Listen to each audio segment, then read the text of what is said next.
तो hello guys, welcome to my channel Vigyan Kendra. उम्मीद करते हैं कि आप स्वस्थ होंगे। तो ये वीडियो होने वाला है कि अभी हालिया जो बीपीएससी टीआरई 2 पीआरटी का एग्जाम हुआ था उसमें साइंस के क्वेश्चन कहाँ से आए थे। ठीक है, टीआरई 3 वाला तो हम पीआरटी में करवा चुके हैं कि साइंस कहाँ से आया है। ये टीआरई 2 है और आप देखिए कि क्यों हम आपसे कहते रहते हैं कि एनसीईआरटी पढ़िए, एनसीईआरटी पढ़िए, एनसीईआरटी पढ़िए। कम से कम 10th 9th तो आपको पढ़ना ही है। और अगर आपके पास समय है, आप पढ़ने वाले स्टूडेंट हैं, तो 8 भी पढ़ जाइए। सारा क्वेश्चन 8 9 10 7 8 9 10 अगर आप कर लेते हैं 4 बुक, तो आप 1 से लेके पीजीटी तक किसी भी एग्जाम में बैठ रहे हैं, साइंस का क्वेश्चन आपसे नहीं छूटेगा। प्रूफ के साथ आपको दिखाएंगे, पेज नंबर के साथ आपको दिखाएंगे कि किस क्लास का किस पेज नंबर में आपको ये क्वेश्चन मिल जाएगा। ठीक है, और आप भी देखिएगा कि सिर्फ लैंग्वेज तक चेंज नहीं हो रहा है, एनसीईआरटी से उठ के आ जा रहा है। इसलिए हम आपको कहते हैं कि एनसीईआरटी बेस बुक है, उसको घोल के खा जाइए, आप ढोक लीजिए उसको पूरा, जितना पढ़ पाते हैं पढ़िए एनसीईआरटी को। आपका साइंस का सारा टेंशन खत्म हो जाएगा। इसीलिए हम शुरू से ही आपको कहते थे कि मेरा भी सफलता में एनसीईआरटी का हाथ रहा और आपकी भी सफलता में एनसीईआरटी का ही हाथ रहेगा। ठीक है, वीडियो में आगे बढ़े उससे पहले मेरा आपसे रिक्वेस्ट होगा कि अगर आप ये वीडियो पहली बार देख रहे हैं तो चैनल से जुड़ना मत भूलिएगा। वीडियो पसंद आता है तो वीडियो को लाइक जरूर कीजिएगा और डिस्क्रिप्शन में आपको एक टेलीग्राम चैनल का लिंक आपको मिलेगा, उसमें जरूर जुड़ जाइएगा, क्योंकि वहीं पे आपको फ्री में पीडीएफ आपके सवालों के जवाब दिए जाएंगे। तो चलिए अब बिना किसी देरी के वीडियो को शुरू करते हैं और सीधे आपको स्क्रीन पर लेके टीआरई 2 का साइंस का क्वेश्चन है। ठीक है, पूरा साइंस हम लोग देखेंगे कि एग्जैक्ट कहाँ से आ रहा है। तो देखिए, पहला 47 नंबर क्वेश्चन क्या कह रहा है कि धातु के निष्कर्षण में निम्नलिखित में से किसका उपयोग किया जाता है। धातु के निष्कर्षण में किसका उपयोग किया जाता है? कोक का, पेट्रोलियम का, कोलतार का। तो आप सोर्स देखिए कि क्वेश्चन डायरेक्ट आया कहाँ से था। ये देखिए, ये आप एनसीईआरटी क्लास 8 का पेज 58 नंबर, वो भी कौन सा मतलब पुराना वाला एनसीईआरटी जब जाएंगे वहां पे कोक मिलेगा। कोक में देखिए डायरेक्ट यहां से है, कोक का उपयोग इस्पात के औद्योगिक निर्माण और बहुत से धातुओं के निष्कर्षण में किया जाता है। डायरेक्ट उठ के आया कि नहीं, बहुत सारे धातुओं के निष्कर्षण में उपयोग किया जाता है। और यहाँ पे क्वेश्चन देखिए क्या कह रहा है, वही कह रहा था कि धातुओं के निष्कर्षण में किसका उपयोग किया जाता है। ठीक है, इसलिए बोलते हैं आपको कि एनसीईआरटी ही जान बचाएगा, दूसरा कोई उपाय नहीं है। देखिए अगला क्वेश्चन क्या कह रहा है, प्रिज्म से गुजरने पर सबसे अधिक अपवर्तित होने वाला रंगीन प्रकाश है? पीला है, बैंगनी है, नीला है, कौन सा है? जब प्रिज्म से आप लाइट गुजारेंगे, व्हाइट लाइट, तो कौन सबसे ज्यादा अपवर्तित होता है? तो देखिए इसका कहाँ पे मिलेगा आपको, इसका मिलेगा पेज 215। ओल्ड एनसीईआरटी का हम बात कर रहे हैं, पेज 215 क्लास 3 में जब आप जाएंगे तो यहाँ पे देखिए मिल जाएगा आपको। अलग अलग कोनों में झुकते हैं, लाल प्रकाश सबसे कम झुकता है जबकि बैंगनी सबसे अधिक झुकता है। ये देखिए एग्जैक्ट में लाइन नहीं, बैंगनी सबसे अधिक झुकता है। और ऊपर भी यही क्वेश्चन था। आगे देखिए क्या कह रहा है, किसी चालक का प्रतिरोध समानुपाती होता है। किसी चालक का प्रतिरोध समानुपाती होता है, और ये क्वेश्चन कहाँ से आया था? तो ये क्वेश्चन आपका आया था 49 का पेज नंबर 229 और क्लास 10th का एनसीईआरटी जब आप पढ़ेंगे तो आपको मिल जाएगा। क्या मिल जाएगा? यहाँ पे देखिए आपको यहीं पे मिल जाएगा। कहाँ गया, एक सेकेंड रुकिए। उसके अनुप्रस्थ काट के क्षेत्रफल के बराबर होता है।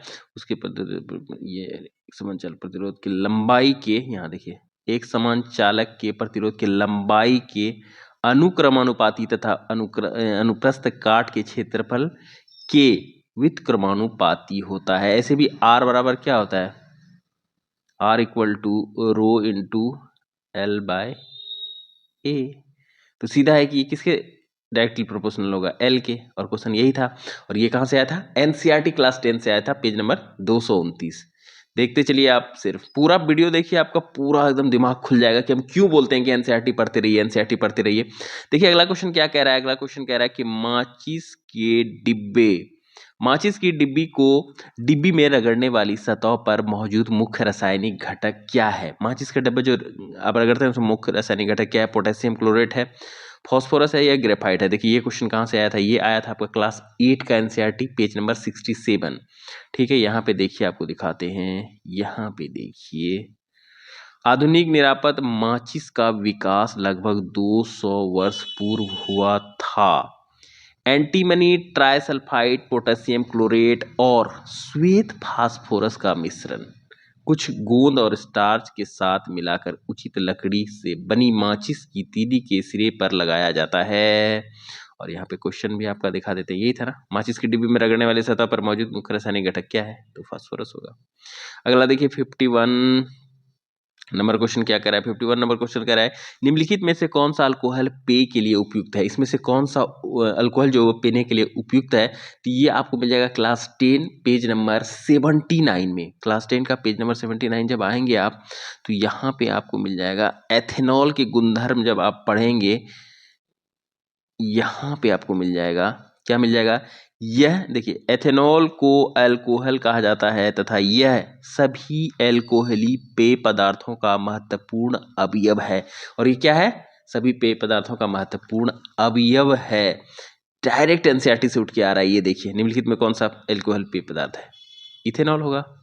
आगे देखिए, किसी ईंधन की दक्षता के संदर्भ में व्यक्त की जाती है ईंधन का दक्षता जो है वो किसके संदर्भ में व्यक्त किया जाता है, उसके घनत्व में, कैलोरीफिक मान में और उसकी मात्रा में। ये तो क्या डायरेक्ट ही आप मार दीजिए, लेकिन फिर भी हम आपको बता देते हैं ये कहाँ से आया था।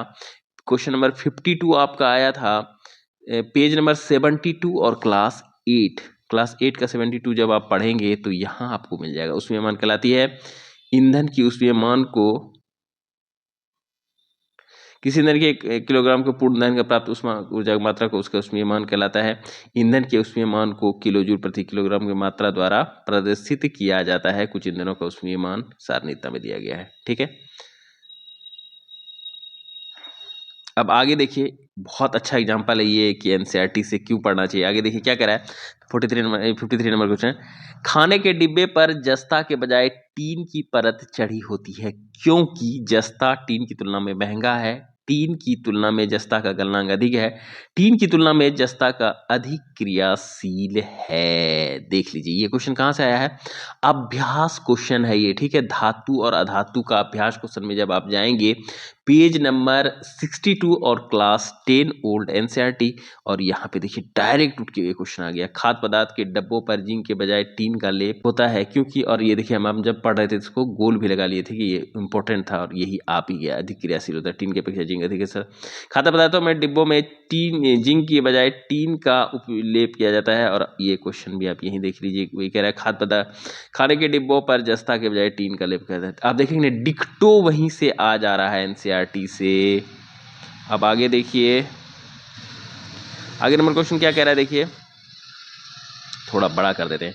निम्नलिखित में से कौन सी पारंपरिक सिंचाई पद्धति नहीं है। 54 नंबर क्या है, निम्नलिखित में से कौन सी पारंपरिक सिंचाई पद्धति नहीं है। ये तो बहुत सिंपल है, क्लास 8 का आपको पेज नंबर 9, पहला ही चैप्टर है पेज नंबर 9, उसमें आपको मिल जाएगा। यहाँ पे देखिए क्या मिल जाएगा आपको, सिंचाई की आधुनिक विधियां। यहाँ जब आएंगे ना, छिड़काव तंत्र, स्प्रिंकल सिस्टम, और यहाँ पे लास्ट में देखिए ड्रिप सिस्टम। ये किसका है, आधुनिक तंत्र का, आधुनिक सिंचाई पद्धति का है।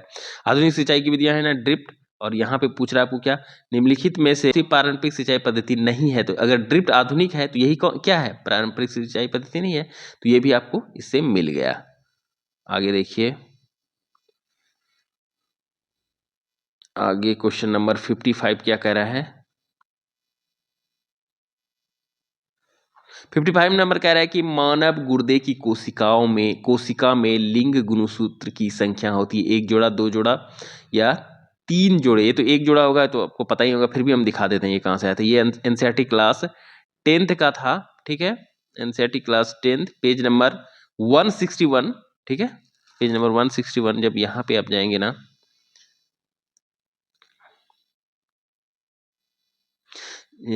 एक्स कहलाता है नर जोड़ा, यह जोड़ा परिपूर्ण जोड़ा नहीं। यहाँ देखिए ये दोनों एक्स कहलाते हैं, लेकिन नर में यह जोड़ा परिपूर्ण जोड़ा नहीं होता है। जोड़ा होता है लेकिन परिपूर्ण नहीं होता है, क्योंकि जो सेक्स हार्मोन्स होते हैं मेल में वो क्या होता है, एक्स वाई दोनों होता है। तो ये ध्यान में रखिएगा, यहाँ पे एक जोड़ा होता है जिसमें एक गुणसूत्र समान आकार का एक्स होता है तथा दूसरा गुणसूत्र छोटा होता है वाई, जिसे वाई कहते हैं। एक्स और वाई में छोटा, ये भी याद रखिएगा, एक्स और वाई में छोटा कौन सा होता है, वाई छोटा होता है। तो ये अब देख लिए ना, यहाँ से आया हुआ था। आगे चलिए 56 नंबर क्वेश्चन क्या कह रहा है कि मानव कान का श्रवण प्रयास क्या है, 20 हर्ट्ज से 20 हर्ट्ज। ये तो आप आंख मूंद के मार दीजिए, लेकिन फिर भी मेरा काम है आपको दिखा देना कि कहाँ से आया था।